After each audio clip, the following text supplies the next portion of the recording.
Okay, Hare Krishna. So we'll start with the topic जो बीच में हमारा इसके वजह से छूट गया था। जो बीच में आगे पीछे होने की वजह से थोड़ा, या मेरे ट्रेवल करने की वजह से वो टॉपिक बीच में रह गया था। सो हम उसको आज कंटिन्यू करेंगे। और वो टॉपिक कहाँ पे है, जैसे कल रात को जो लोग राकेश प्रभु आ गए हैं हमारे बीच, तो कल रात को जो लोग थे हमारे साथ, उनको पता है कि हम लोग वहीं हमने कल रात को छोड़ा था। मैं सुबह जब मैं पढ़ने लगा कि कहाँ तक मैंने किया है और उसके आगे करना है तो मैंने देखा है कि व्हाट ए कोइंसिडेंट, कल रात को हम लोगों ने वहीं पे उस टॉपिक को छोड़ा था जहां से आज मैं पिक कर रहा हूँ उसको। एक्चुअली दोनों ये कोइंसिडेंट है, जो बुक मैं फॉलो कर रहा हूँ उसमें भी ये हो रहा है इसी तरह से। और कल हमने वहां पे भी जो है इसी तरह से ये किया था, वहीं पे छोड़ा था। तो कहाँ पे छोड़ा था हमने, कहाँ पे स्नेहा माता जी, हरे कृष्ण प्रभु, क्या था हमारा लास्ट टॉपिक?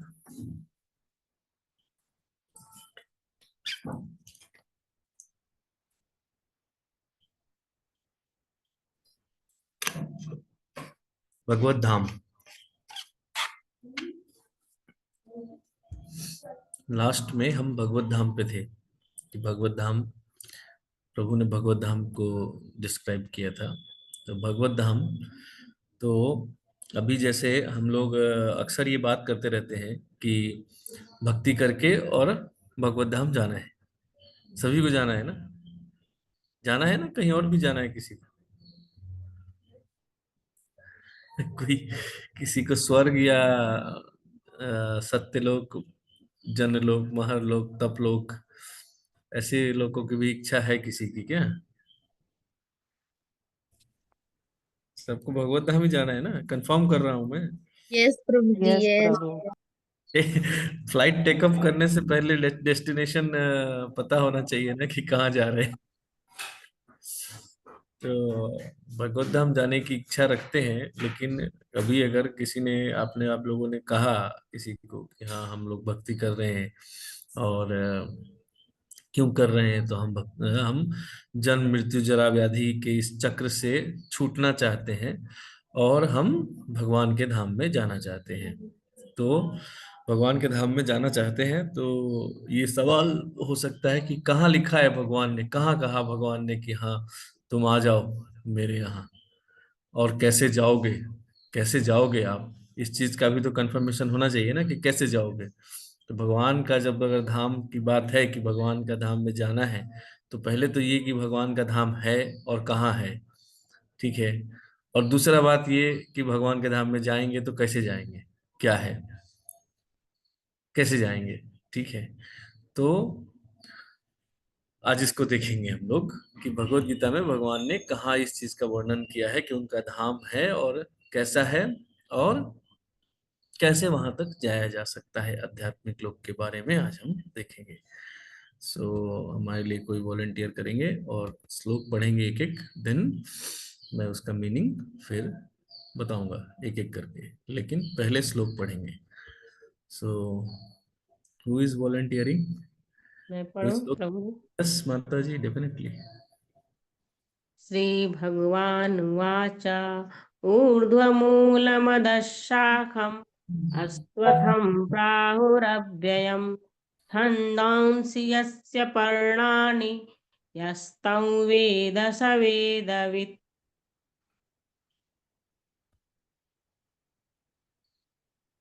15.2।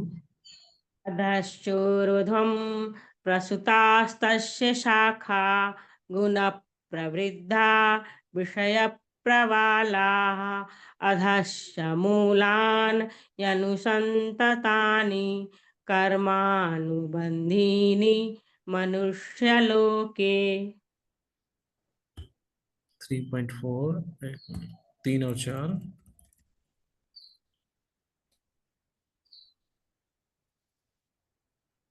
न रूपम।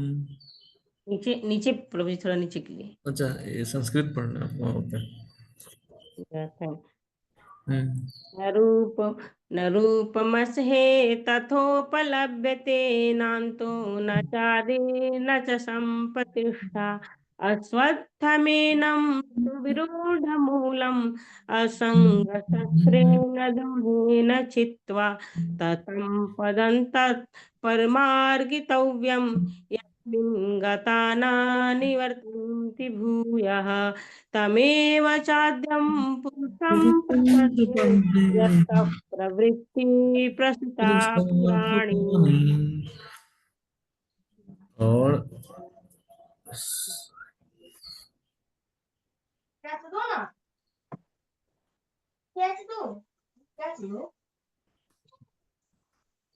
लास्ट 15.6 न तद्भासयते सूर्यो न शशाङ्को न पावकः यद्गत्वा न निवर्तन्ते तद्धाम परमं मम। So we'll see the meaning of this all sloka. 6 shlokas माता जी ने पढ़ा है, इसके मीनिंग्स मैं आपको पढ़ के बताता हूँ। तो पहला श्लोक है, भगवान ने कहा, ऐसा कहा जाता है कि एक अविनाशी बरगद का पेड़ है जिसकी जड़ें ऊपर की ओर है और शाखाएं नीचे की ओर हैं और जिसके पत्ते वैदिक स्रोत है। और इस वृक्ष को जो इस वृक्ष को जानता है वह वेदों का ज्ञाता है। ठीक है। एक देन सेकंड श्लोक, इस वृक्ष की शाखाएं नीचे और ऊपर की ओर फैली हुई हैं, जो भौतिक प्रकृति के 3 गुणों द्वारा पोषित है। टहनियां इंद्रियों के विषय हैं। इस वृक्ष की जड़ें जड़ें भी नीचे की ओर जाती है और वे मानव समाज के सकाम कर्मों से बंधी हुई है।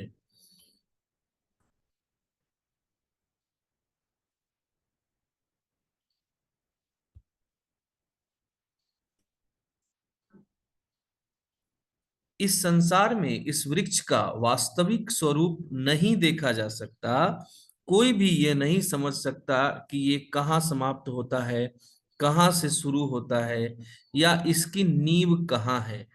लेकिन दृढ़ निश्चय के साथ व्यक्ति को वैराग्य के हथियार से इस मजबूत जड़ वाले वृक्ष को काट डालना चाहिए। उसके बाद व्यक्ति को उस स्थान की खोज करनी चाहिए जहां से जाने के बाद वो कभी वापस नहीं आता, और वहां उस परम पुरुषोत्तम भगवान के प्रति समर्पण करना चाहिए, जिनसे सब कुछ शुरू हुआ है और जिनसे अनादि काल में सब कुछ आगे बढ़ा है।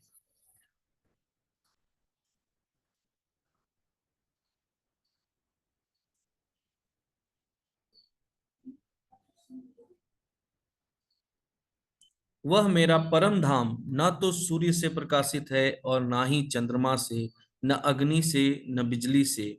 जो लोग वहां पहुंच जाते हैं वे इस भौतिक संसार में कभी नहीं लौटते। हरि बोल। सो दैट्स एस्टेब्लिश्ड कि भगवान का धाम है, और वहां जाने के लिए आपको वैराग्य के हथियार से इस जो सकाम कर्म रूपी जो वृक्ष के जड़ों में हम बंधे हुए हैं, इन जड़ों को काटना पड़ेगा। वैराग्य के हथियार से इन जड़ों को काटना पड़ेगा। तो ये काट के हम वहां जा सकते हैं, ऐसा ये कहते हैं। तो पहले क्या है, क्या चीज है, उसको जानने से पहले वो क्या नहीं है वो जानना भी जरूरी होता है।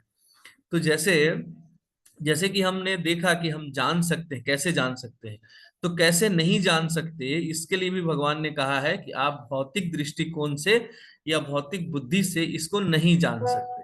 तो इसका क्या प्रमाण है? इसका प्रमाण ये है कि हम अभी जैसे हम देखते हैं, तो जो भी हमारे जो वैज्ञानिक हैं वो हमारे सामने क्या प्रस्तुत करते हैं कि एक अनुमान प्रस्तुत करते हैं कि चूंकि पास्ट में ये ऐसे ऐसे घटनाएं हुई हैं, इसके लिए अनुमानित है कि आगे की घटना ये होगी।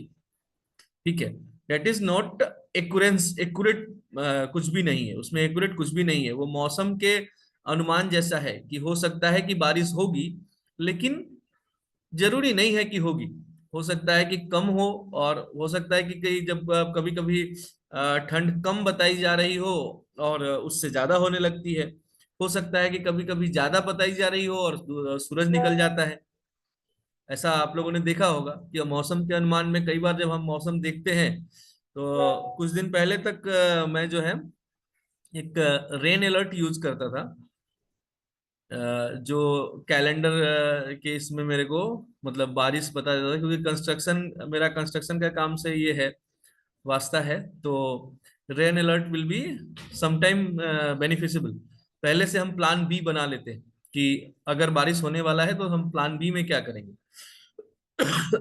कई बार बहुत सारा मैन पावर होता है, 100 100 150 आदमी रहता है। तो अगर कोई प्लान नहीं रहेगा तो अचानक से अगर बारिश हो जाए तो हम बहुत मतलब शॉक्ड हो जाते हैं कि क्या करना है इनको। ये इतने आदमियों को करवाएंगे क्या। मैं यूज करता था, लेकिन ये मेरा देखा हुआ है उसमें कि कई बार ऐसा होता था कि मैसेज आता था, मैं सुबह सो के उठा और मैंने देखा कि थंडर स्टॉर्म का मैसेज है मेरे फोन पे कि थंडर स्टॉर्म आने वाला है, ये है। मैंने अभी प्लान बना लिया 2 3, और दिन भर मौसम वैसे ही रह गया। और कभी क्या है कि कुछ मैसेज आया ही नहीं, और हम साइट पे गए और बारिश आ गया।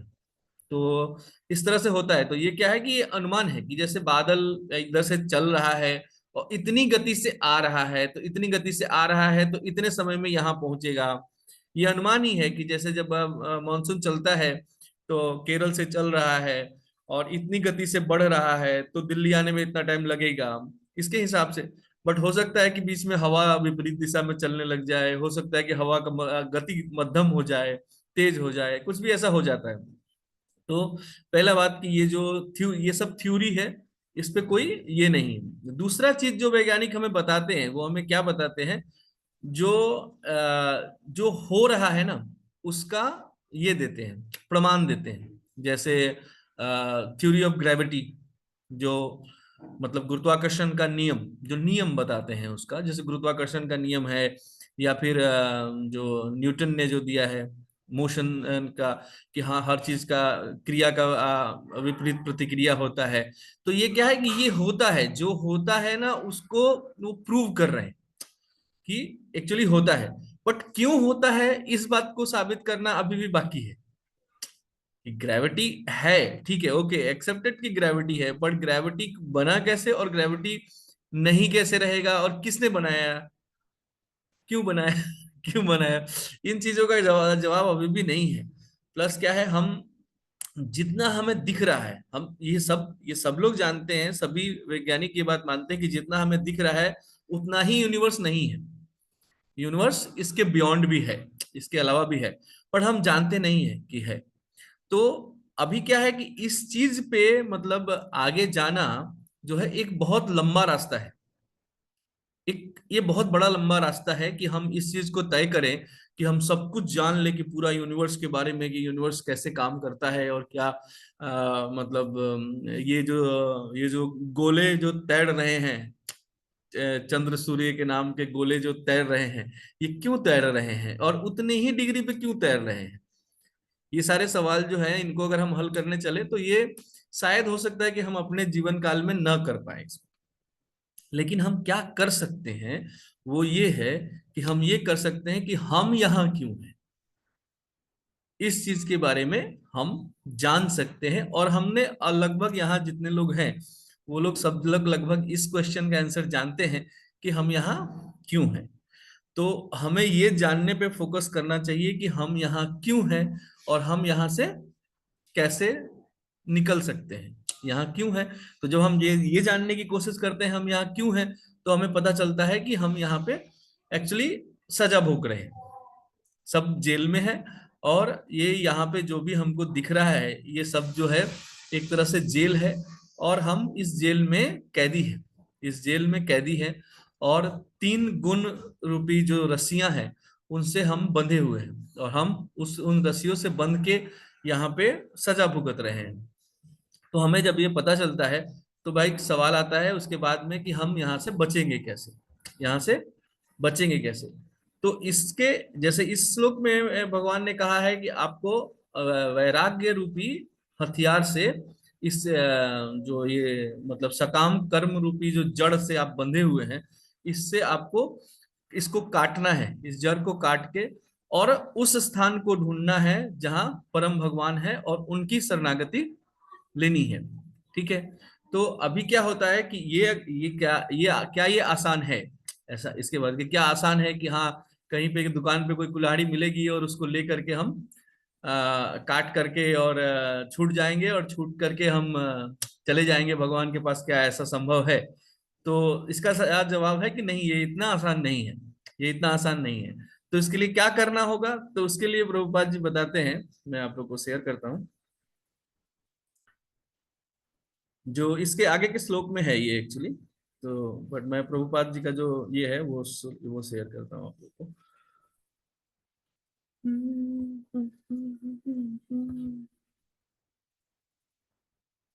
तो यहाँ पे 5 चीजें प्रभुपाद जी ने बताई है कि ये 5 जो ये है, ये क्या है? ये ज्ञानी व्यक्ति के लक्षण है। अमूढ़ व्यक्ति, इसके आगे के श्लोक में बताया गया है कि जो अमूढ़ मतलब ज्ञानी व्यक्ति, मूढ़ का विपरीत होता है, तो मूढ़ मूर्ख है और अमूढ़ मतलब ये ज्ञानी व्यक्ति है।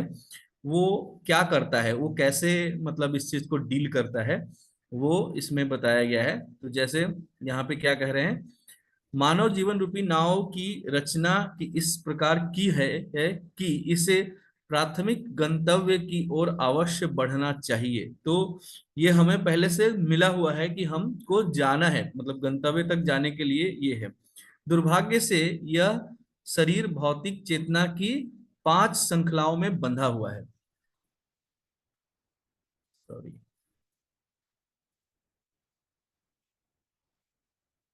अच्छा ये तो बंधा हुआ है वो है, मैं एक मिनट मैं कह रहा हूँ कि मैं क्या पढ़ रहा हूँ, ये होना कुछ और चाहिए था। हाँ, ये इस 5 थिंग्स, वो भी 5 चीज है, ये भी 5 चीज है। ये 5 थिंग्स। हाँ, तो ये क्या है, अमूढ़ व्यक्तियों के कुछ लक्षण इस प्रकार हैं। उनको आध्यात्मिक स्वरूप का ज्ञान है। वो 5 चीज मैंने पहले इससे पहले के क्लास में मैंने बताया था, वो 5 चीज के बारे में ममता माता जी ने नोट भी किया था शायद।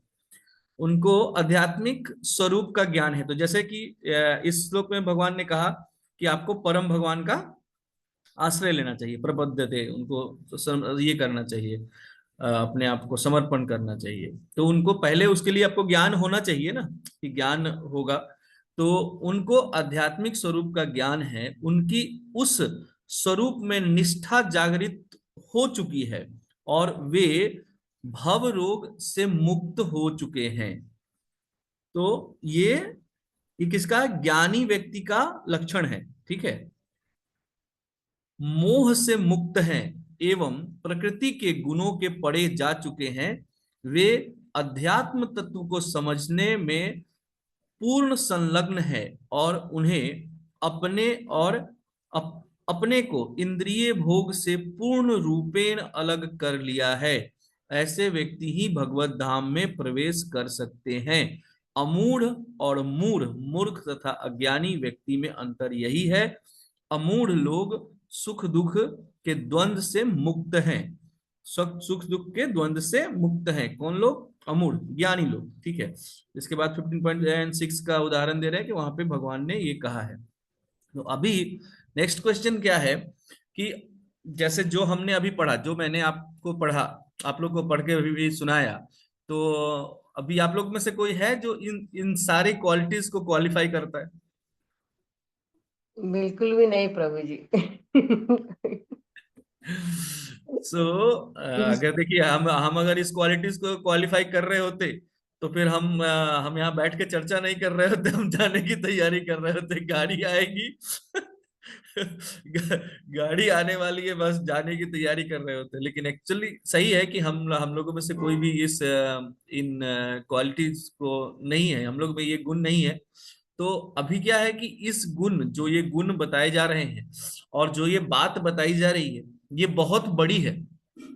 भगवत धाम जाना ये आसान नहीं है, ये गुण व्यक्ति के अंदर होना ये आसान नहीं है। और उसके बाद मतलब ये इतनी बड़ी बड़ी बात कि आप दुख मतलब ये जो दुख भरा जीवन है, जन्म मृत्यु जरा व्याधि का जो चक्र है, पुनरपि जननम पुनरपि मरणम, उससे आप मुक्त हो जाओगे, ऐसा मैं मतलब एक साधारण से जगह पे बैठ करके आप लोग के बीच में ही बैठ करके मैं इतना बड़ा बात कह रहा हूँ कि आप मुक्त हो जाओगे। तो ऐसा जो मैं कह रहा हूं और जो ये है, तो इसका विश्वास दिलाने का क्या है कि भाई कैसे हो सकता है, संभव कैसे है ये चीज कि ये हो सकता है। तो इसके लिए प्रभुपाद जी एक एग्जाम्पल देते हैं, बहुत अच्छा एग्जाम्पल है, जिसको हमने अगर हम उसको समझे तो हमें ये समझ में आ जाएगा। तो जैसे आप मान के चलिए कि आप एक धातु है, एक लोहा, एक लोहे का टुकड़ा है, जो मतलब इसी पंच तत्वों में से है, इस भौतिक पंच तत्वों में से।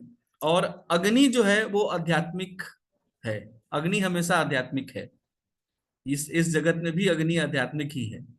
तो अग्नि आध्यात्मिक है। और जो आपको जो मतलब दो चीजों से आप ये है बंधे हुए, मतलब दोनों के बीच में है। जैसा हम कहते हैं ना कि जीव तत्व जो है वो तटस्थ शक्ति है, इधर भौतिक तत्वों से भी संलग्न है और आध्यात्मिक तत्वों से भी संलग्न है। तो अग्नि उस आध्यात्मिक तत्व का प्रतीक है। तो जैसे आप अग्नि के संसर्ग में आते हैं और आप कंटिन्यूअस अग्नि के संसर्ग में ही रहते हैं, तो जो भौतिक धूल रूपी जो आपके ऊपर अशुद्धि लगा हुआ है, जैसे एक लोहा है जिसमें जंग लग गया है, एक लोहा है जिसमें जंग लग गया हुआ है और वो पूरी तरह से मिट्टी मिट्टी के साथ रहने की वजह से मिट्टी जैसा हो गया है, वो मिट्टी ही लग रहा है आपको। बट आपने उसको किसी तरह से चुंबक चुंबक से या किसी तरह से आपने पता लगाया कि ये लोहा है। तो उसको शुद्ध करने का तरीका क्या है? उसको शुद्ध करने का तरीका है कि वो जलती हुई अग्नि में, जहां खूब ज्यादा टेम्परेचर हो, फर्नेस समझ लीजिए, उसमें जब आप उसको डालते हैं तो वो अग्नि के स्वरूप को ही हासिल कर लेता है।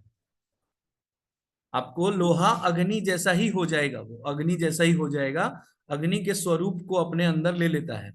और उसके बाद जब वो अग्नि के स्वरूप को हासिल करता है, तो भौतिक अशुद्धि रूपी जंग जो है वो उससे विलग हो जाती है, अलग हो जाती है।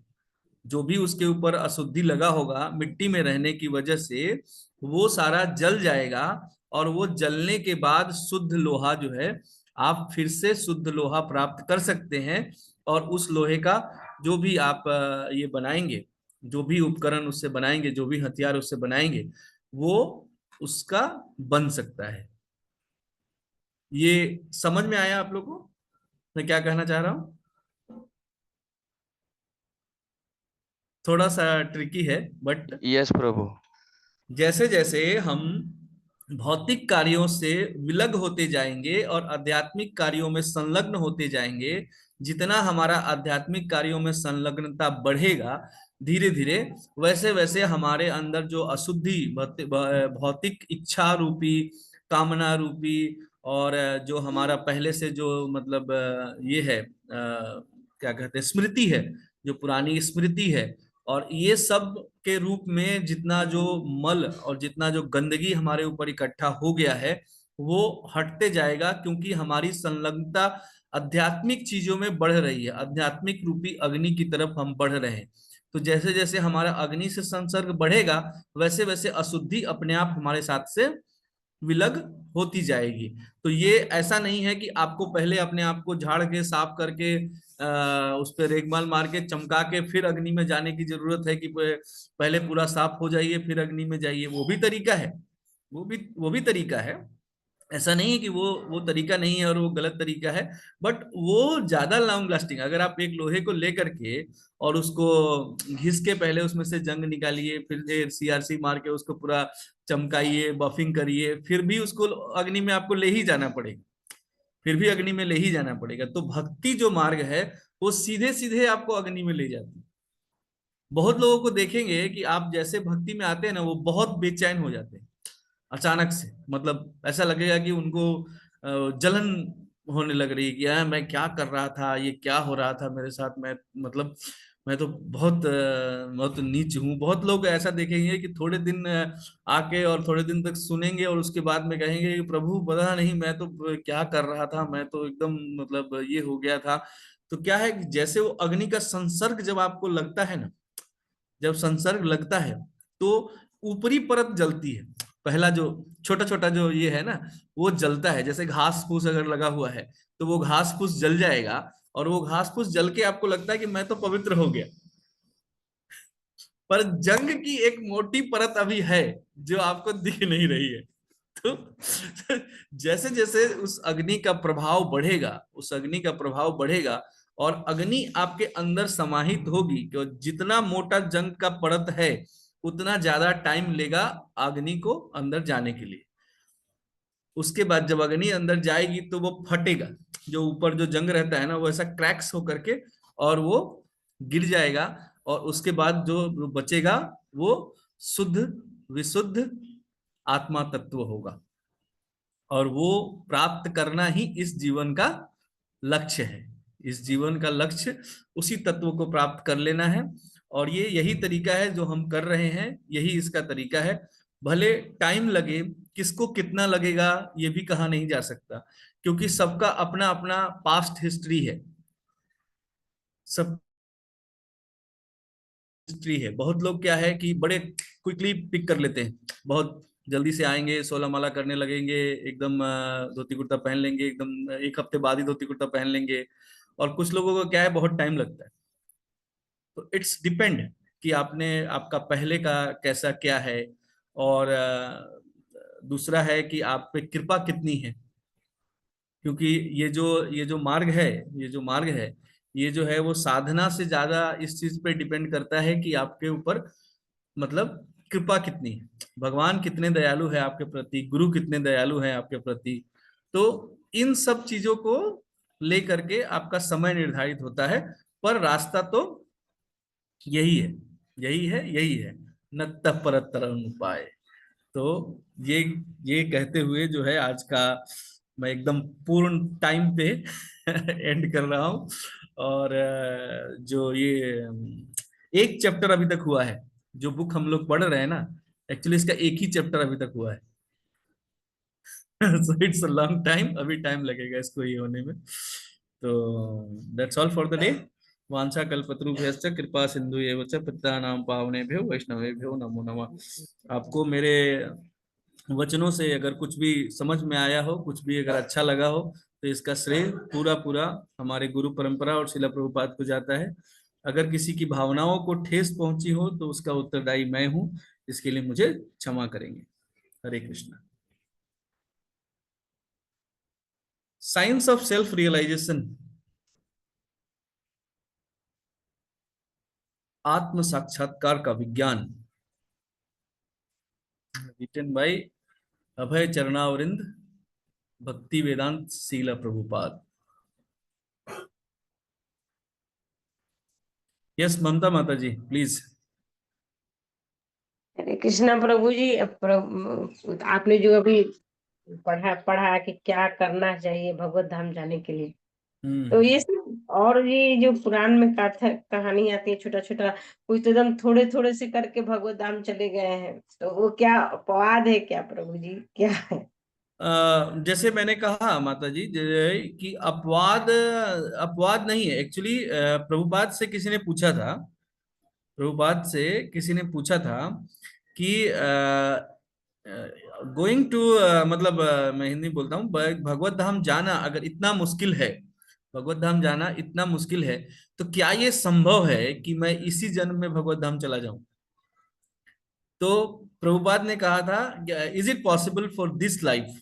तो प्रभुपाद ने कहा था कि it is possible in just a minute, एक मिनट, यस प्रभु, याद है प्रभु। एक एक मिनट में पॉसिबल है। तो बोले कैसे, तो मतलब भगवान ने कहा है सर्वधर्मान परित्यज्य माम एकम शरणम व्रज अहम त्वं सर्व पापेभ्यो मोक्षयिष्यामि मा शुच।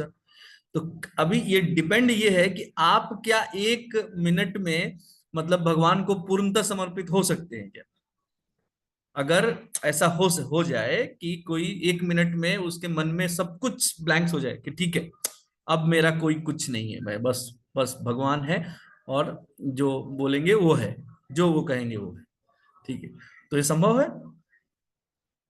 पर असल में जो जो चीज मैंने बोला है ये क्या है, प्रैक्टिकल है।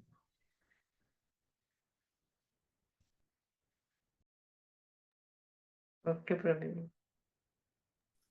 जो मैंने कहा है वो प्रैक्टिकल है।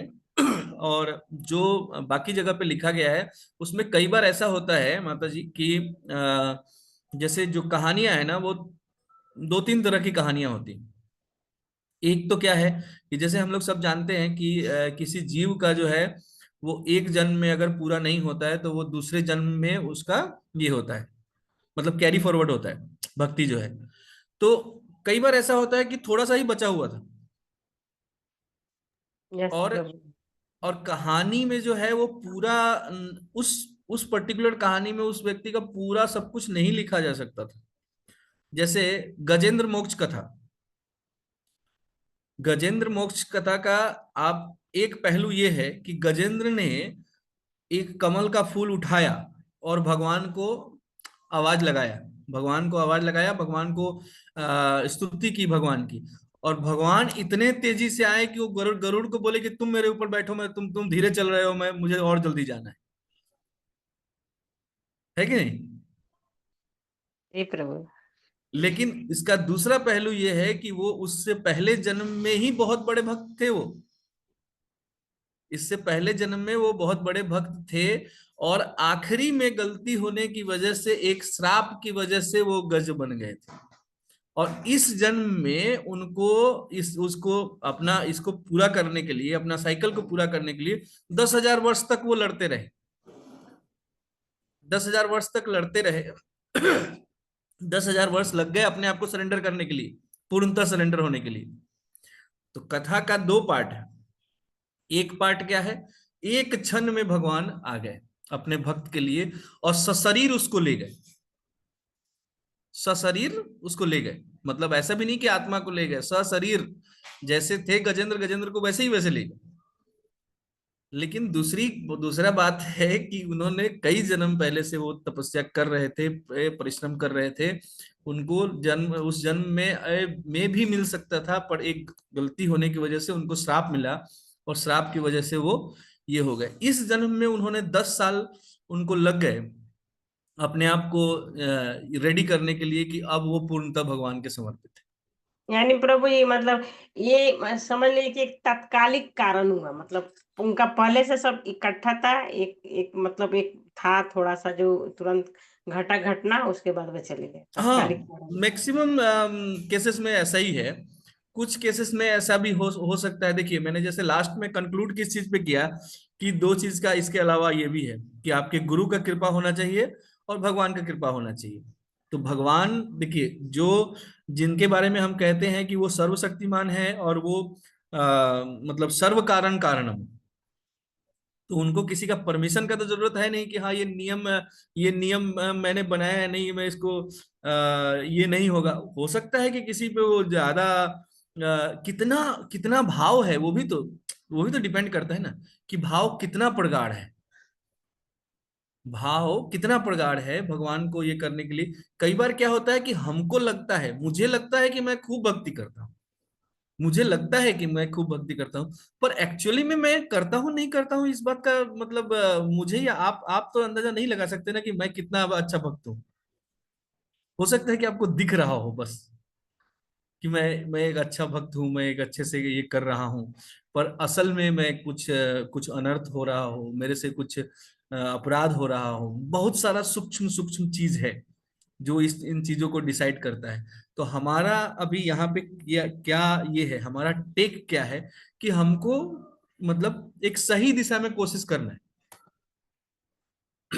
टाइम लगने के लिए भी हमको भगवान के ऊपर ही छोड़ देना है कि ठीक है, अगर अगर उन्होंने कहा है तो हमने छोड़ दिया, मान लीजिए कि हमने छोड़ दिया, अगर हमने छोड़ ही दिया है तो फिर हम बार बार उसको कैलकुलेशन क्यों कर रहे हैं, चिंता क्यों कर रहे हैं उस चीज की, जब अगर हमने, भगवान तो ये कह रहे हैं कि तुम छोड़ दो चिंता मैं करूंगा। तो फिर अगर आप कर ही रहे हैं तो फिर भगवान कहेंगे कि फिर तो तुम खुद ही चिंता कर रहे हो, फिर मेरा मेरे ऊपर कहाँ छोड़ा तुमने। सरेंडर नहीं है। हाँ, ये शरणागति जो है, ये जैसे मैं कल परसों की क्लास में मैंने बोला ना प्रभु को कि सांख्य सांख्य योग मुझे क्या लगता था, क्या है सांख्य योग, मतलब बोले तो हाँ भाई क्या है, मैंने शुरू में से पूछा सांख्य योग क्या है, तो आत्मा और शरीर के बीच जो ये है उसको, तो मेरे को ऐसा लगा इसमें क्या इतना है कि मतलब इसके ऊपर अलग से एक व्याख्या लिखी है और ऋषियों ने व्याख्या लिखी है। एक एक गीता जो ये है ना उसका अष्टावक्र गीता, वो पूरा इसी पे है, इसी चीज पे है पूरा। मैंने पढ़ी तो नहीं है पर मैंने सुना है कि वो इसी चीज पे है। तो अभी इतने लोग इतना ये भी लिख रहे हैं, मतलब वो क्या है तो यही मान लिया कि हाँ मैं आत्मा नहीं, मैं आत्मा हूँ शरीर नहीं हूँ, ये शरीर नश्वर है, आत्मा जो है वो शाश्वत है। ठीक है, शरीर शरीर असत्य है, आत्मा सत्य है, मान लिया मैंने, ठीक है। तो अब इसमें इसमें और क्या बच जाता है। लेकिन अभी आप जितना डीप जाएंगे तो इसमें लगता है कि नहीं, अभी अभी है, इसमें है हमारे अंदर से जो है, कितनी किस हद तक ये चीज हमारे अंदर से खत्म होनी चाहिए, वो समझना ही बहुत काफी ये है, मतलब बहुत टाइम लगेगा उसमें। तो हम्म। इस चीज को उतना ना सोचते हुए अपने आप को इसके लिए प्रिपेयर किया जाए कि हम जो कर रहे हैं वो अपने से जितना हो सकता है उतना कर रहे हैं, हम अपना बेस्ट दे रहे हैं, और हम यस। आशा कर रहे हैं कि भगवान जो है वो हमारे प्रति दयालु होंगे, गुरु जो है वो हम पे कृपा करेंगे। यस, सबसे बड़ी है भगवान की कृपा, अगर उनकी या कृपा रहे तो एक क्षण भी नहीं लगेगा। यस, यस, यस, यस, यही बात सबसे बड़ी। चलेंगे प्रभु जी हम लोग, वो कहानी है ना कछुआ और खरगोश की, हम लोग हाँ। कछुए की चाल से ही चलेंगे, क्या करेंगे। प्रभु कचरे जी के चाल से ही। हाँ sorry to interrupt Prabhu, okay, शायद ओके। ध्रुव महाराज का भी वैसा ही था कि उनका 6 महीने में जो हाँ, शरणागति था, उनका भी पिछला रिकॉर्ड शायद कुछ था। पिछला मैंने रिकॉर्ड एक है वीडियो उनका। में, हाँ हम्म, मैंने एक वीडियो सुना था कि उनका है। ऑलरेडी कुछ था, लेकिन 6 महीने में कंप्लीट सरेंडर था। तो ओ, है। आओ। जो भी आप जब उस चीज को आप ज्यादा इसमें जाएंगे ना तो आपको पता चलेगा। आप इनका देख लीजिए, क्या कहते हैं, अजामिल का। अजामिल का हम लोग सब कहते हैं कि अजामिल को एक बार नारायण बोलने की वजह से मतलब ये आ गए थे। फिर बाद में आप अगर पढ़ेंगे तो आपको पता चलेगा नहीं, अजामिल पहले से बहुत अच्छा भक्त था।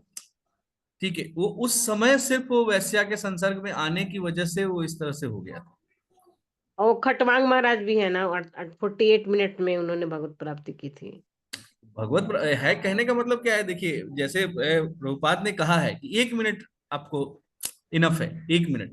लेकिन उस 1 मिनट का जो ये है प्रिपरेशन है, वो करने के लिए भी टाइम चाहिए कि आपका 1 मिनट में आप मतलब आप बोले और आ जाए। भगवान तो देखिए मतलब कुछ नहीं करने वालों के लिए भी आए हैं। जैसे बहुत सारा उदाहरण है कि कुछ भी ज्ञान नहीं हो, कुछ भी नहीं हो, ऐसे लोगों के लिए भी भगवान आए हैं। जैसे वो करमेती बाई का कहानी है, कर्मा बाई जो खिचड़ी बनाती थी और अभी जस्ट मैं वही बोलने वाली थी, कर्मा बाई के बारे में। हाँ, जो खिचड़ी खाने के लिए भगवान आते थे। तो धन्ना जाट कि वो पत्थर में से भगवान, मतलब एक साधारण से पत्थर से भगवान आ गए उनके लिए। तो ये अब लेकिन उतना पवित्रता, एक वो गुरु और इसकी कथा भी आती है, गुरु और शिष्य की, कि शिष्य जो है वो गौचारण को जाते थे तो कहते थे कि एकादशी मेरे से पालन नहीं होगा, तो गुरु ने कहा कि ठीक है, तो यहाँ तो कोई खाएगा नहीं, तो तुम ले जाओ और तुम वहीं बना के खा लेना। तो गुरु को नहीं दिख रहे हैं भगवान, और शिष्य को दिख रहे हैं कि भगवान सपरिवार आकर के पा रहे हैं। यस अके- प्रभु। राइट अकेले। प्रभु, हाँ प्रभु। रामचंद्र जी राम जी, आते थे। राम जी राम जी, और हाँ माता हाँ, सीता पहले मैया और रास्ता हनुमान पहले में। जी। राम जी आए, फिर लक्ष्मण जी को लेके आए, सीता जी को लेके आए, हनुमान जी को भी लेके आए, बाली सुग्रीव को भी लेके आए। तो अब कहिए कि उनको क्या है, उनका भाव बहुत पवित्र है। और कहीं ना कहीं उन्होंने पहले जो है इसके लिए साधना की होगी, पहले का उनका कुछ कर्म ऐसा रहा होगा जिससे वो भाव उनको मिल पाया है। तो ये सब चीजें हैं, बहुत सारी चीजें हैं, कृपा जो है वो तो सर्वोपरि है। अभी मेरे एक सीनियर है, उन्होंने मेरे को एक बार मैं आप लोग को एक ये बताता हूँ।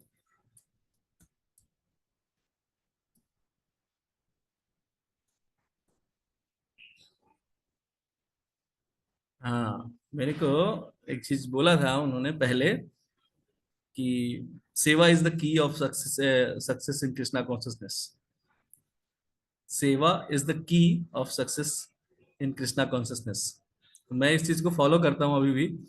और अभी लास्ट मेरे को उन्होंने एक कोट दिया है। मेरा दीक्षा होने के बाद मैंने उनको बताया ऐसा ऐसा हो गया। देन उनका कोट है, मैं अपने तक, ऐसा नहीं है कि मैं उसको अपने तक ही रखूंगा, मैं आप लोग को भी बता रहा हूँ, so you will all follow that. Seva is the overflow of good sadhana. Seva is the overflow of good sadhana, and preaching is the overflow of good seva.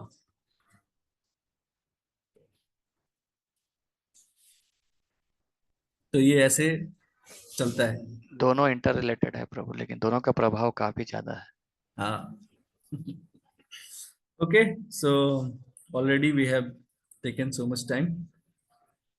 सो अगर किसी का क्वेश्चन है then will take on Wednesday. हाँ I Prabhu will ji. Be available on Wednesday. Hare Krishna Prabhu ji. या माता जी। अगर एक जन्म में इच्छा पूरी नहीं हुई तो फिर जन्म में क्या वो पूरी हो सकती है? बिल्कुल। नेहा विक्रमणा स्वस्ति प्रत्यवायो न विद्यते स्वल्पस्य धर्मस्य त्रायतो राय महतो तो भूयः। महत्व। अगर आपका कुछ भी एक कदम अगर आपने बढ़ाया है भक्ति की ओर, एक, अगर 100% करना है ना, और सिर्फ 1% हुआ है, तो अगले जन्म में या दोबारा जब भी, इस जन्म में भी जब वो रिज्यूम होगा, तो वो 1 से शुरू नहीं होगा, वो 2 से शुरू होगा। इस बात की गारंटी देते हैं भगवान। ओके। नंदनी माता जी, आप एक दिन मेरे को कुछ पूछ रहे थे, और I was busy that time. या अभी आप मेरे को आज, अगर आपको कुछ काम हो तो मेरे को कॉल कर सकते हैं। आज दिन में मैं घर पे हूँ, अदरवाइज कल फिर मैं ट्रेवल जी कर। जी प्रभु जी। ओके। जी Prabhu ji. Okay okay. Thank you okay, Prabhu ji. Thank you. अगर कुछ क्वेश्चन होगा तो आप ये वॉइस मैसेज डाल सकते हैं मेरे को। अभी के लिए तो एंड करते हैं, स्पॉटिफाई ऑलरेडी। जी प्रभु जी। जी धन्यवाद प्रभु जी। ओके, हरे कृष्णा।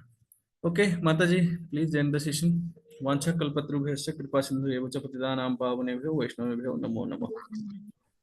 हरि बोल Prabhu ji, thank you Prabhu ji, thank you. Hare Prabhu ji Krishna. Hare teaching is good. Krishna Prabhu ji. Hari बोल प्रभु जी। प्रभु जी या बोलिए। Teaching is overflow of good. Preaching is overflow of good seva. Okay Seva thank is you Prabhu overflow of good sadhana, and preaching is overflow of good seva. जी। Okay Prabhu ji, Hare Krishna, दंडवत प्रणाम। Hare thank you so much for taking wonderful class.